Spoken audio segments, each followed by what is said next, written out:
사실 처음 경매하시는 분들 그게 진짜 궁금하거든요. 이 사람이 이 물건을 어떻게 찾았을까? 어떤 기준으로 찾았을까? 이런 것들부터 매도하신 분의 어떤 배경적인 스토리 뿐만 아니라 낙찰 이후의 명도, 그리고 임장하면서 있었던 일들, 그리고 매도하기까지 어떤 스토리들을 다 넣었어요. 안녕하십니까? 안녕하세요. 자랑할 만한 일이 있어가지고 매도사례집이 나오지 않았습니까? 맞습니다. 디자인은 이제 계속 업데이트가 될 거고요. 저희가 책자를 만들었습니다. 신규 사례만 모아놨잖아요. 맞아요. 특강 오신 분들한테 이제 보시라고 세팅을 해놨었는데 네. 드리는 줄 알고 급하게 막 사진 찍어 가시는 분들 계시더라고요.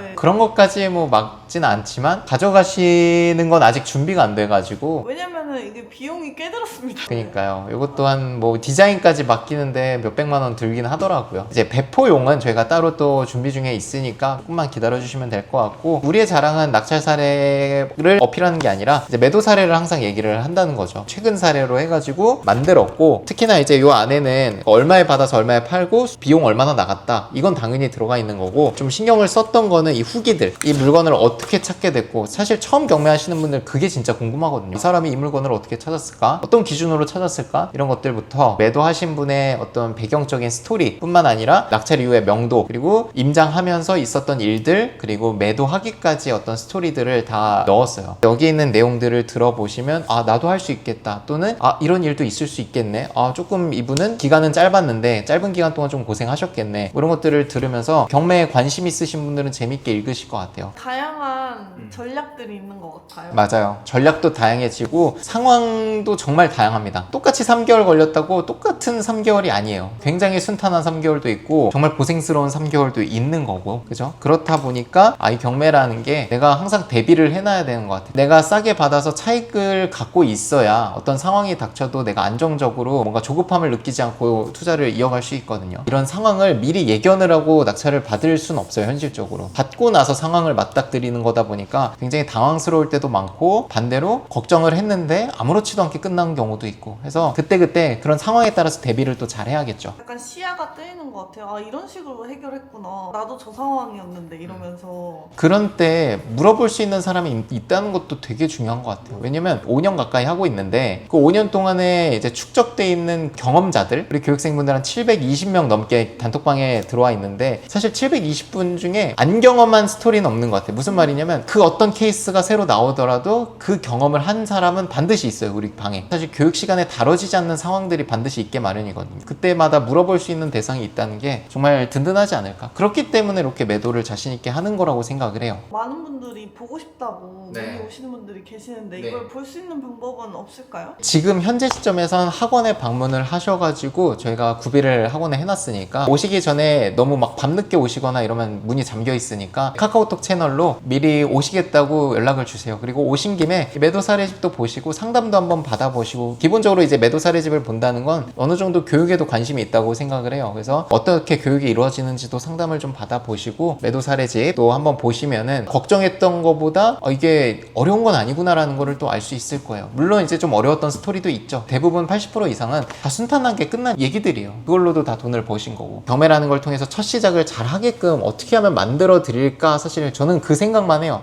그러면 먼저 하셨던 분들의 이야기를 들어보는 게 또 의미가 있지 않을까, 그러면 좀 더 자신감이 생기지 않을까라고 해서 매도 사례집을 만든 거죠. 그래서 저희가 그 매도 사례집 중에서 한두 개만 좀 같이 보면 좋을 것 같아서 두 개를 제가 뽑아왔는데, 하나는 이제 수도권 매도 사례는 정말 많이 제가 얘기를 했으니까 지방 쪽을 가보려고 해요. 그래서 익명으로 이제 자료 제공을 해주신 우리 25기 교육생분의 어떤 스토리입니다. 나를 이제 경장이님이라고도 부르지만 앞에 두 글자를 따서 부르시는 분도 많더라고요. 경장님. 이분도 이제 경장님이라고 불러주셨고, 빌라나 나홀로 아파트는 경쟁자 수가 좀 적다는 거를 인지를 하셨대요. 여러분들이 앞으로 입찰하실 거라면 앞으로 진행되는 물건 당연히 보셔야겠지만 과거에 어떤 특성의 물건이 어느 정도 경쟁이 있었는지 보는 것도 되게 중요하거든요. 이분도 아마 그거를 확인하신 것 같아요. 그러니까 대단지 아파트보다 월등히 나홀로 아파트나 빌라가 경쟁이 적었다. 이건 제가 교육 시간에도 많이 얘기를 하죠. 빌라 위주로 입찰을 했었다라고 했고요. 빌라도 한 번에 낙찰이 되진 않으니까 계속 폐차를 했었다, 이렇게 말씀을 주셨고, 이게 지금 경상북도 경산시 진량읍에 있는 나홀로 아파트. 이분이 이제 경산 쪽에 살고 계셔가지고 자기 이제 집 근처로 보신 거예요. 지방에 거주하시는 분들도 많이 이제 교육을 들으러 오시는데 지방에 계신 분들은 자기 집 근처로 보는 거 되게 좋다고 생각을 해요. 왜냐면 수도권 사람들이 지방에 내려가서 입찰하는 거랑 본인 집 근처로 지방을 보는 거랑은 사실 들어가는 시간이나 이런 것도 너무 다르고 자신감이 다르거든요. 그래서 본인이 잘하는 지역을 기준으로 보실 때 지방이신 분들은 지방 쪽을 보시면 훨씬 더 낮은 경쟁으로, 왜냐면 수도권은 치열해요 또. 그래서 물건을 찾으셨습니다. 이 물건을 일단 간략하게 브리핑을 먼저 해드리면 낙찰을 1억 5,400에 받아서 1억 8천에 매도를 한 사례예요. 그래서 세전 차익이 2,600이고 비용 1,000만 원을 떼고 나니 수익률이 한 34%, 매도 기간은 5개월 정도 걸린 물건입니다. 대출 80% 나오셨고요. 낙찰가 산정 이유는 제가 교육 때 말씀드리는 수익률 40%, 물론 가격 절충을 좀 해주셔서 34%로 내려가긴 했지만 제가 말씀드리는 40%는 항상 그 염두가 돼 있는 거예요. 깎아주는 거를 계산을 하더라도 30% 이상은 확보가 되니까 나쁜 건 아니거든요. 같은 평형대에 1억 정도 저렴한 가격대의 물건들을 확인하면서 입찰을 했다, 이런 얘기도 주시면서 우리가 매도해야 될 대상은 항상 실수요자니까 실수요자가 충분히 집을 매수해서 들어오시는 수요가 있는지 확인을 하라고 말씀을 드리는데, 이쪽 경산 쪽에는 그게 있었다고 합니다. 그래서 우리가 서울 사는 사람들이 경산에 전화해서 실수요자 있습니까? 물론 할 수 있지만 경산에 사는 사람이 경산 쪽에 문의하는 거랑은 이게 무게감이 다른 거죠. 그래서 이제 낙찰을 꽤 빠른 시간에 받으셨고, 그렇게 해서 순탄하게 이거는 매도가 된 물건이에요. 명도할 때 뭐 힘든 점이나 이런 것도 없었고 잘 된 케이스라고 말씀드릴 수 있을 것 같네요. 다음 거는 실거주 아파트, 실거주 대형평수 아파트입니다. 경기도 용인시 기흥구, 용인 쪽에 대형평수 아파트들이 꽤 많이 있거든요. 경매로도 많이 나오고, 그 중에 하나 지금 경매로 나온 거를 우리 26기 교육생분께서 낙찰을 굉장히 좋은 가격에 받았습니다. 6억 3천에 감정이 된 거를 두 번 유찰 반값이 됐을 때 4억 6,300만 원에 낙찰을 받으셨어요. 74%에. 이것도 하나의 전략일 수 있는데 두 번 유찰이 돼서 반값이 됐지만 가격이 받쳐준다면 70% 이상 써보는 것도 좋은 방법이에요. 이랬을 때 낙찰될 확률이 굉장히 많이 올라가거든요. 교육생분도 그렇게 하셨습니다. 74%에 입찰을 하셨어요. 근데 74%냐 뭐 60%에 받냐, 이게 중요한 게 아니라 시세 대비 얼마나 싸게 받았냐가 중요하겠죠. 이 물건은 5억 5천의 시세를 형성하고 있는 아파트인데 4억 6천에 낙찰을 받으신 거예요. 거의 1억 가까이 싸게 받으신 물건입니다. 지금 2등과의 차이가 뭐 2,200만 원 정도 나서 이거 비싸게 받은 거 아니야 이렇게 할 수 있지만, 대형평수 아파트는 2천만 원 차이가 나더라도 비율로 봤을 때는 그렇게 크지 않은 비율이에요. 그래서 우리가 항상 1억짜리 2억짜리를 보니까 2천만 원이 크게 느껴지는데 얘는 6억짜리예요. 그래서 2천만 원이 그렇게 크지 않은 거다라는 거 말씀을 드리고, 근데 이거는 단타 매도용이 아니라 교육생분께서 인테리어를 해서 실거주로 입주할 예정입니다. 이 사례를 통해서 말씀드리고 싶은 건 수도권 아파트들 대형평수들이 굉장히 시세보다 싸게 낙찰이 되고 있습니다. 요즘 경매하시는 분들이 대부분 매매 사업자로 입찰을 하시기 때문에 부가세가 나오는 대형평수들은 입찰을 참여를 잘 못 하시거든요. 저도 이제 대형 평수가 눈에 보이기 시작하더라고요. 기회인 것 같아가지고. 대형평수는 주택수가 한 채 이하여야 되시는 분들 플러스 매매 사업자가 아니신 실거주자 또는 보유하실 분들만 하실 수 있기 때문에 그거 자체로 경쟁이 많이 낮아지면서 낙찰되는 것들이 굉장히 싸게 되니까 그 조건에 충족되시는 분들은 저는 적극적으로 대형평수를 보셔도 된다. 요분은 이제 실거주를 하시지만 이제 실거주가 아니어도 내가 뭐 전세 월세 주고 2년 갖고 있을 수 있는 분들도 이런 걸 하셔도 될 것 같아요. 차익이 굉장히 크기 때문에 저는 충분히 이 정도면 보유를 할 수 있는 값어치도 된다고 생각을 하거든요. 차익이 2천만 원, 3천만 원이면 사실 보유하는 거에 대한 부담이 커지는데 1억의 차익을 갖고 있는데 내가 2년 보유 못할 이유는 없어요. 그럼 매매 사업자로 대출을 받아서 하고 전세를 놓을 수도 있나요? 그렇게 해도 되지만 양도할 때 사업자로 인정은 안 됩니다. 하지만 괜찮죠. 2년 뒤에는 일반 과세니까 어차피 개인도. 매매 사업자 대출을 받아도 개인으로 팔 수가 있다는 거죠? 그러니까 다들 많이들 헷갈려요. 대출을 사업자로 받았다고 사업자로 꼭 팔아야 되는 건 아니에요. 대출과 세금은 연결돼 있지 않습니다. 뭐 대출은 사업자로 하고 팔 때는 개인으로 하고 이거는 할 수 있어요. 더 좋잖아. 왜냐면 매매 사업자 대출을 받으면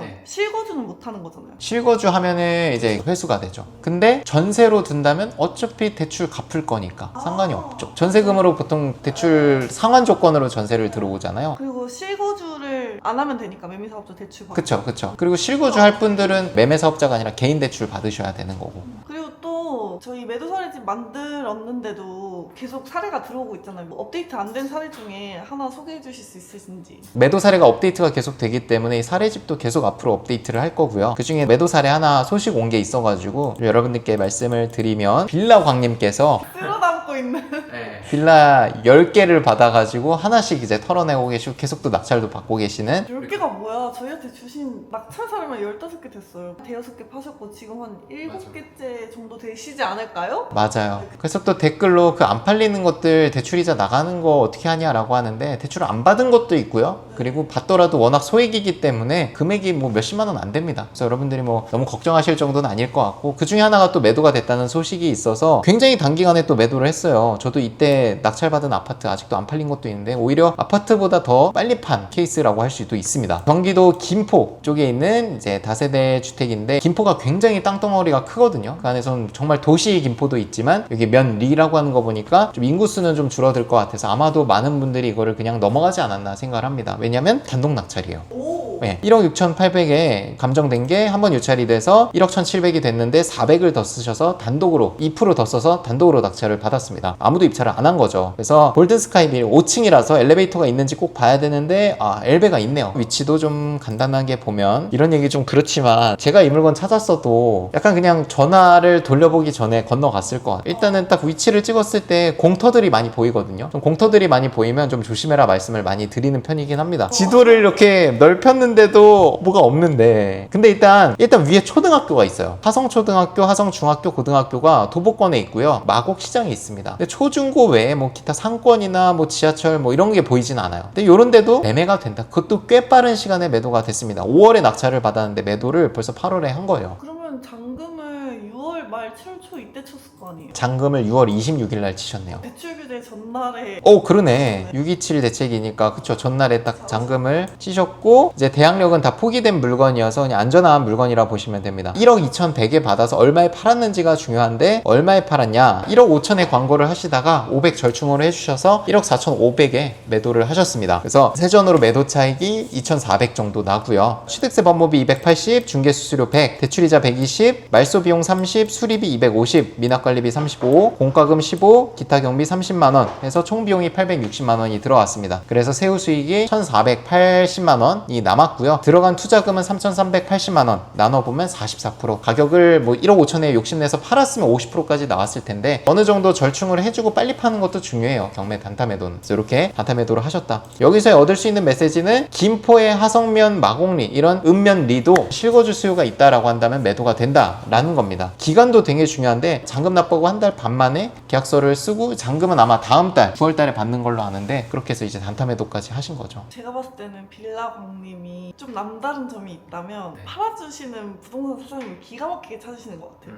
본인이 부동산을 하신다고 하진 않았나? 이 사모님께서 네. 부동산을 하셔서 그런지 그걸 잘 캐치하셔가지고 또 이번에는 베트남 부부한테 매도하셨다고 하는 거 보니까, 저도 그렇고 우리 교육생분들께 항상 얘기하는 거는, 팔아주는 중개사님들은 극소수고 그분들이 다 팔아요. 10군데 전화했을 때 한두 군데에서 긍정적인 답변을 들으면 그걸로 된 거예요. 대부분의 초보자분들은 8군데에서 부정적으로 얘기한 거에 집중을 더 해요. 그래서 안 팔린다고 생각을 해요. 사실상은 한두 군데 거기서 얘기한 게 정답인데. 그래서 제가 수많은 낙찰 사례, 매도 사례, 그리고 저도 매도를 해보면서 느낀 건, 친절했던 그리고 적극적이었던 부동산에서 얘기해주는 그 가격이 정답이다. 그리고 그 가격이 된다라는 거를 알아주시면 될 것 같아요. 그래서 우리 광남님도 아마 그 기준으로 하셨을 거예요. 그래서 자신있게 이런 김포 읍면리에도 입찰할 수 있는 거죠. 그래서 저희가 또 그 부동산 사장님 리스트도 갖고 있잖아요. 맞아요. 진짜 귀중한 자산이야. 왜냐면 뭐 매도 사례집 굉장히 중요하죠. 근데 부동산을 잘 팔아주는 중개사님을 만나는 것도 진짜 중요해요. 좋은 부동산을 찾는 것보다 저는 잘 팔아주는 중개사님을 잘 만나는 것도 중요하다고 생각합니다. 그리고 이 사람이 얘기하는 게 신뢰성이 있나 없나를 판단할 때 그 근처 경매 물건 볼 때 팔아줬던 부동산 사장님한테 전화하면 되잖아요. 그렇죠. 그 사장님의 말씀을 좀 더 비중 있게 판단해서 입찰하면 되니까. 그래서 우리가 매도 사례 올릴 때도 그 중개사님 연락처를 올리잖아요. 그게 사실 초보자분들 입장에서는 이 사람이 제대로 된 얘기를 하는지, 팔아본 경험이 있는지 불확실한데, 같은 교육을 들었던 분들 걸 팔아줬으니까 더 확신이 들거든요. 그런 부동산들의 데이터를 쌓는 것도 사실 우리 학원이 해야 할 중요한 일이라고 생각을 해서 계속 저희도 누적을 하고 있습니다. 그 데이터를. 저도 다니면서 좋았던 부동산들은 계속 실장님한테 연락을 드려서 이거 별 5개 업데이트 해줘라 라고 하면서 누적을 시키고 있어요. 교육생뿐만 아니라 저도 참여를 하고 있으니까. 또 조사할 때